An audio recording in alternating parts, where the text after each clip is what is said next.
Yeah, I Google my symptoms all the time. It's kind of the thing that you do before you go to the doctor, so you know that you're supposed to go to the doctor. Usually when I have a common cold, even though it's a common cold, I like to Google symptoms just in case it's not. In school, high school, like trying to figure out like what was going on because, yeah, so I Googled it and hay fever was the answer. I once Googled my symptom when I had a rash on my arm, and it came up with a whole lot of vague stuff. Sometimes just common things like you're not sure if it's something worse than the flu or something like that. When you Google your symptoms, it kind of comes up with all the worst case scenarios, I think. It's kind of bad because then it just gets people worried. I feel sometimes I'm reassured, but most of the times I'm not, because a lot of symptoms can be associated with a lot of different diseases. I know it's not right all the time, but it gives you an idea, so I'm happy with that. Could see why people would be pretty worried when they're looking up something and it could be worse than they really have, but I guess, yeah, that's probably why you should go to a GP. Checking your symptoms has become commonplace in our culture, so much so that researchers have labelled our current obsession with Dr. Google as cyberchondria. But how helpful or unhelpful is it? Dr. Brian Morton, a GP at the Northbridge Medical Centre and chair of the general practice for the AMA, says it can be a little bit of both. I think self-diagnosis can be two-edged sword.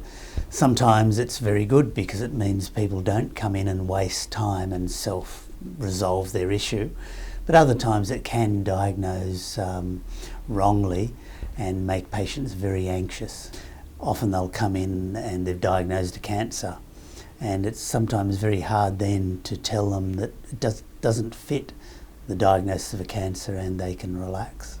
While cyberchondria is used in social terms as occasionally Googling one's symptoms, at what point does this become serious? Kathy Llewellyn, a clinical nurse educator, says hypochondria is a serious mental issue and must be addressed separately from generally worrying about symptoms. It's really a health anxiety where they actually believe there's something wrong with them medically. Todd Allison, local Sydney resident, is a hypochondriac and says he has suffered with serious health anxiety his whole life.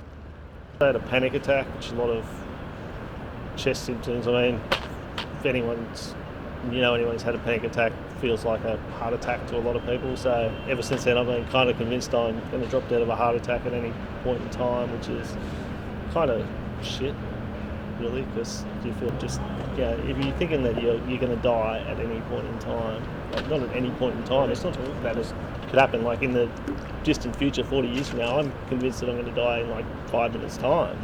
While cyberchondria can be the butt of a social joke, hypochondria is a serious illness that requires proper treatment. From the research that I have looked at and speaking to our mental health team, it's often used, the support they would give an individual is having something like cognitive therapy, so that sort of behavioural therapy. For anyone experiencing hypochondria symptoms, Todd Allison has this to say. Stay off the internet for searching for symptoms. Don't go there, otherwise you're just in for a world of hurt, because every symptom is something potentially fatal, and that'll be the first thing you find and that'll be what you focus on.